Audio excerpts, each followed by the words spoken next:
Good evening, ladies and gentlemen. Here's our little slideshow here for you. This is a slide called Hacking the iPhone. A little bit of history here about our little crew. We're formed in June 2007, just before the release of the original iPhone. We're original hardware hackers and device enthusiasts based around Apple products, and we sort of gravitated towards the iPhone as a platform. We exist on IRC, and this is the first time most of us have met each other. Originally, there was a couple of channels on the OSX86.who server. We've got a wide membership: Germany, Belgium, France, Russia, Hungary, USA, Israel. And during those initial few months of the iPhone first generation, DHL and FedEx shipped around a lot of US phones to us. So we've got some statistics here of our little site. We've had about 1.7 million visits in the last month, 60,000 unique visitors per day, and various networks around. We've got a tool called Pwnage Tool and another tool called QuickPwn, which is viewed here as an Xcode project. It's a Cocoa application. It's got 20,000 lines of code. QuickPwn has got 15,000 lines of code. There's also other platforms, Windows and Linux as well. We've had 3.6 million Sparkle updates since we last deleted our logs, which was in the 16th of July. We tried to release patches when Apple released an iPhone update. We tried to get patches out 24 to 48 hours after the release of those updates. And the modular bundle set for cross-platform use. We use Sparkle for updates for the Mac platform, as I mentioned. Oh, sorry. And interestingly, there's 180 very active users from Apple who update their QuickPwn and Pwnage tool on a regular basis. So I think they like our software, which is pretty cool. So thank you very much, Apple.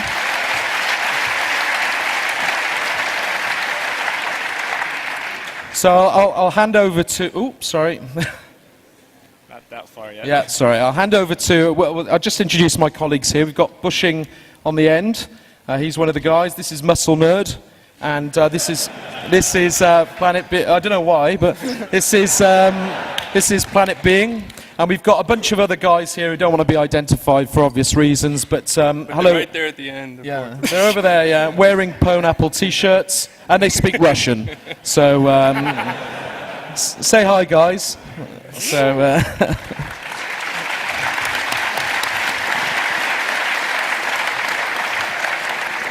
So without further ado, I'll hand you over to Planet Being, who's going to talk a bit about the applications processor side of the iPhone. Thanks. So my talk is going to be about the applications processor side, and that's the chip that runs the iPhone OS and all the racing car games that you see in the App Store. It's unrelated to the baseband unlock because the iPhone has two ARM processors, and the baseband modem has one of them, and the applications processor has the other one, and they're only loosely connected, and they each have their own security framework. So my portion of the talk, I'll be focusing on the application processor. And our goal is to execute custom code on the iPhone OS. The purpose of doing so is to launch third-party apps, activation of the iPhone, which allows the iPhone OS to recognize unsupported, unofficial carriers. And it also provides a useful platform for the SIM unlock, because then we can use the iPhone OS to directly communicate with the baseband modem. So I'm going to just go over some of the security framework of the iPhone. And first of all, I'm going to talk about the basic software architecture of the device. As Apple advertised, the iPhone OS architecture is basically Mac OS X. If you look at the disassembly of the kernel, you can see that it's basically XNew, which is the kernel for Mac OS. It's basically XNew code compiled for ARM. A lot of the userland architecture is also the same. There's LaunchD, which is the Mac OS version of init, like Linux's init. It's a little lobotomized. There's no command line switches, but it's basically the same thing. You have launch daemons and everything else. System libraries are slightly modified, but they're pretty much the same as on a typical OS X Mac machine. Instead of the Finder, you have Springboard as a shell. One important difference between the Mac OS X version of the Mac version of OS X and the iPhone OS is that there's an additional daemon called lockdown-D, and it handles communications with the computer.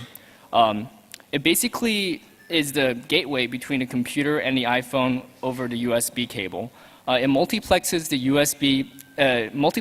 USB connections, and it establishes an SSL tunnel between a socket on the computer and on the iPhone.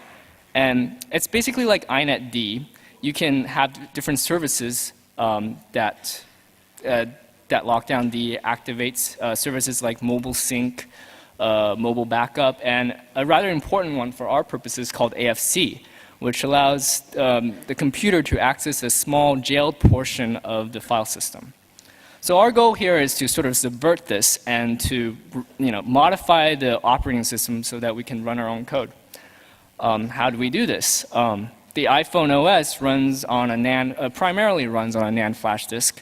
To userland, it appears as a normal block device. So if you're familiar with the Mac OS terminology, it's under /dev/rdisk0s1/dev/rdisk0s2. There's two logical partitions on the NAND drive. There's a system partition, which is mounted at root, and there's a user partition.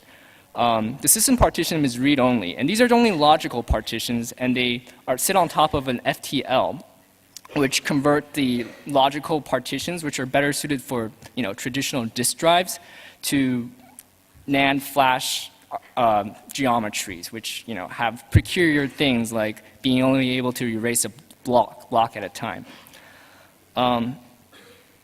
So here's how the iPhone OS is protected. Third-party applications and everything else that's modifiable on the iPhone OS are installed on the user partition. The system partition is read-only, so in case the iPhone crashes, you don't have to recheck the system partition for file system integrity. Every program, every executable on the iPhone is signature checked by when the system call execv is executed on it. All executables must be signed by Apple, and the signatures and hashes are stored in the Mako format as segments. And because the signatures are only checked when the program starts, you can still use code execution exploits if you have a buffer overflow or a stack overflow. But the limitations of that is that all the applications, like mobile Safari or mobile mail and everything else, run as a mobile user, so they can't really alter the operating system. The code signing, these signature checks are implemented inside the kernel. So in order to do our thing, in order to run third-party applications, we have to modify the kernel. Here's how the kernel is protected. The kernel is stored on the system partition, which is mounted read-only. It's a big binary blob with the kernel and all the kernel extensions, KEX, which are basically provide the driver functionality for Mac OS X. And they're all concatenated together and compressed with LZSS and encrypted and signed. And you can't alter this kernel cache except as root. So even if you had a code execution exploit, you still need a privilege escalation exploit as well in order to modify this file. And even if you could do that, the kernel cache is signed. So if you modify it, your system will stop booting. So to get around that, we need to sort of look at how the signature for the kernel is checked. And I'm just going to briefly take you through the boot process for the iPhone.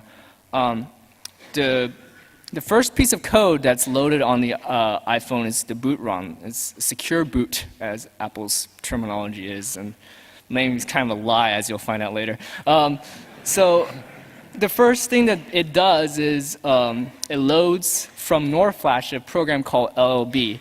The NOR flash supplements the NAND flashes, so just an 8 megabit NOR flash, and it serves as the NVRAM for the OS, which includes kernel panic logs, bootloader variables. It also has a file system, well, kind of a rudimentary one, a list of images that contain the bootloaders themselves.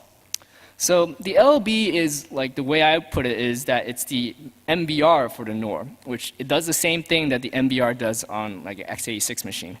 It reads the image list format, and it loads the next stage bootloader from the image list, signature checking it first before executing it. The next stage in the boot process after LLB is iBoot, which is loaded from the image list. If you're familiar at all with the Mac boot process, iBoot is analogous to open firmware. On a Mac machine, instead of the kernel probing devices and discovering what hardware is there, the bootloader provides the kernel with a device tree, which has all this information already included. And iBoot loads a device tree from the NOR. The device tree there's one for each different type of platform. One for the iPhone, one for the iPhone 3G, and one for the iPod Touch. And this device tree is only partially populated. There's still some platform device-specific things, like the serial number that must be added by iBoot. Also, Apple uses different components from different vendors during the manufacturing process. There will be like a few different types of LCD panels that they use and a few different types of NAND chips from different vendors. And some of them have their own initialization sequences. Instead of having the kernel do that, iBoot actually does that, which makes the kernel more flexible. So it populates the device tree with gamma tables, Wi-Fi calibration data. It does all of that, and then finally it loads the kernel from NAND and executes it. The thing here is that iBoot checks signatures on everything. It checks signatures on the kernel, it checks signatures on the device tree, and even the boot logo and graphics that it displays. So we need to get around this in order to do our eventual goal of running unsigned applications on the iPhone. And the whole structure works like this. You have this whole chain that signature checks the kernel, and then the kernel signature checks all the user-land applications. So there's one slight problem with this scheme. We know that user-land applications are signature checked by the kernel. That's just good. And the kernel is signature checked by iBoot, so that's good. iBoot is signature checked by the LLB. Okay, but is the LLB signature checked by the boot ROM? No. So that's a big problem. So all we need to do is just flash our own LLB and then patch out the signature checking on all the subsequent stages, and then we can run our own code. This is a little bit easier said than done, though. So, okay, so the next part is the only way we can flash a NOR is through the restore process, and I'll explain why in a second after I tell you what it is. Every stage in a boot process that I described earlier can abort to either a DFU or recovery mode, and it's activated by either key presses or if the next stage can't load. Recovery mode is basically a USB or serial console. It's a feature of iBoot, and DFU mode is just the mode where iBoot can be loaded and you can get into recovery mode. So the restore process is basically a version of iBoot is loaded, a newer version of the latest one is loaded by iTunes onto an existing version of iBoot or DFU mode.